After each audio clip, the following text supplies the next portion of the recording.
These are the first grade Acadience assessments. The first assessment is the advanced quantity discrimination. For this one, you're going to have your student pages and you'll have your teacher scoring document. Now, when I do an assessment with a little kiddo, I want to sit next to them this way because I don't want them looking at what I'm marking or what I'm reading from. So if the child is sitting here, I'll sit around the corner from them right here. So I'm still close to them, but they're not looking at my paperwork and worrying if I'm marking things as correct or incorrect or trying to see what I'm doing. That seems to work best for me. Remember, you also want to be working to establish rapport with your student that you're working with individually. So you explain to them, I'm practicing giving this assessment. I'm learning how to be a teacher, and you're really helping me out. So after you've spoken to the child a little bit, developed a little bit of rapport, then you can jump in. This assessment takes 1 minute. You'll want to make sure that you have your phone available and that you've set the timer so that it's ready to go and you can just hit go.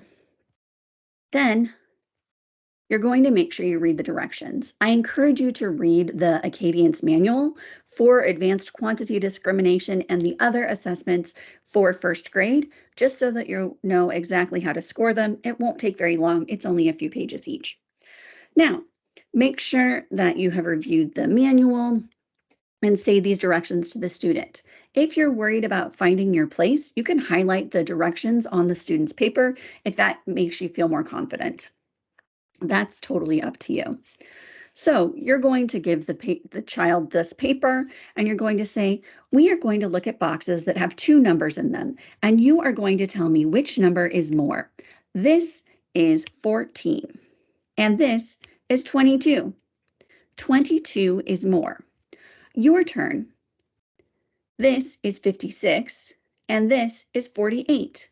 Which one is more? If the child says 56, you say, very good, 56 is more.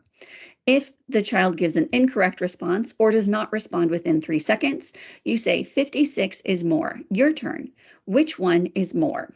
And you're going to wait for them to say 56. If they say 56, you're going to say good. If they don't, you're going to say 56 is more. Your turn. Which one is more? If the child says 37, you're going to say, very good, 37 is more.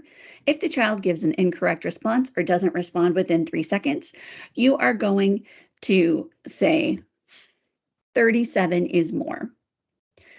Let's try another one.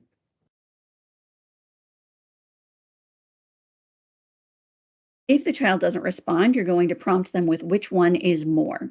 If they respond correctly, you'll say, very good, 75 is more. If they give you an incorrect response, you're going to say 75 is more. Your turn, which one is more? If it's a correct response, you say good. If it's an incorrect response, you say 75 is more. The important things to remember about this assessment are all in this box here. There is the timer. It tells you exactly how long you administer the assessment for. So you set a stopwatch on your phone for 1 minute. If the child hesitates on any item for 3 seconds, score that item as incorrect and you tell them the answer. So if they're working on this one and they pause and you're counting in your head 1, 2, 3, then you're just going to say 75. Then you will point to the next one, or hopefully they'll just move on to the next one. If they get an answer correct, you're going to write, you don't mark anything. If the answer is incorrect, you put a slash. So when you're ready, you turn them to the next page and you read the directions. Now, you will be seeing more boxes with 2 numbers in them. And you give them the paper.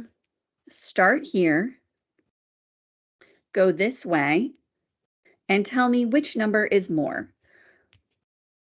Put your finger under the first box, and then the child should put their finger under the first box. Ready? Begin. Again, that's when you start your timer. If the child gets the answer correct, you don't mark anything. If it's incorrect, you put a slash. If they give an incorrect response and then they fix it, you still have that slash there. You just write S C next to it because they fixed it. And when you count it, the SC counts as a correct answer. And then you keep going. If a child waits more than 3 seconds, you give them the answer. And then after they finish, you're going to put a bracket wherever it was that they stopped. That tells you where they stopped so that if you go back later and you don't live score, it's difficult to count while the child's looking at you. So as long as you have that bracket there, it's easier to score. You write the totals here and total the whole thing up.